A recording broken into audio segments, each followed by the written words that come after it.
আসসালামু আলাইকুম রাহমাতুল্লাহি ওয়া বারাকাতুহু। সম্মানিত প্রিয় বন্ধুগণ, যে যেখান থেকে ভিডিওটা দেখতেছেন সবাইকে আন্তরিক বা জানাচ্ছি এবং মুবারকবাদ জানাচ্ছি। তো আমার ছাত্র মোহাম্মদ মুস্তাকিম, সে হেফজ বিভাগে পড়াশোনা করতেছে। তার বাড়ি হচ্ছে আমতলী। তো আমি এখন তাকে পবিত্র মহা গ্রন্থ আল কোরআন থেকে একখানা প্রশ্ন করব। আপনারা সবাই দেখবেন, দোয়া করবেন এবং শুনবেন। এখন আমি প্রশ্ন করব, তারপর থেকে সে পড়বে। أعوذ بالله من الشيطان الرجيم. بسم الله الرحمن الرحيم. وكذبوا بآياتنا كذابا.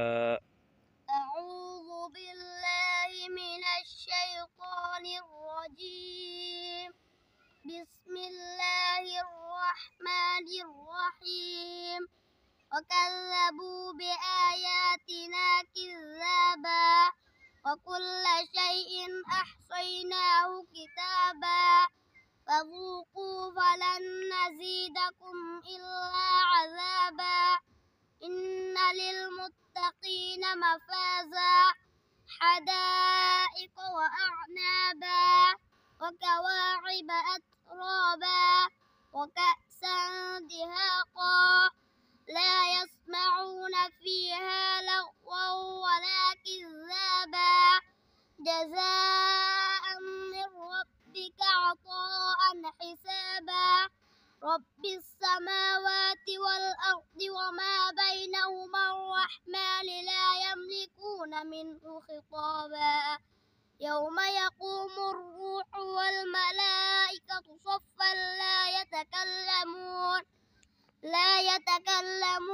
إلا من أذن له الرحمن وقال صوابا ذلك اليوم الحق فمن شاء اتخذ إلى ربه مآبا إنا أنذرناكم عذابا قريبا يوم ينظر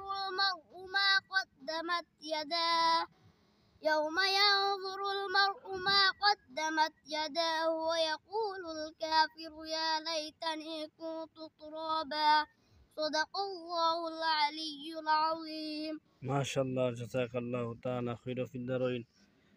তো সম্মানিত বন্ধুগণ, আপনারা দেখছেন মাশাআল্লাহ, আমি তাকে প্রশ্ন করার পর সে মহাগ্রন্থ আল কোরআন থেকে ধারাবাহিকভাবে তেলাওয়াত করছে। কোনো রকমের পেশ এবং ভুল ত্রুটি হয় নাই।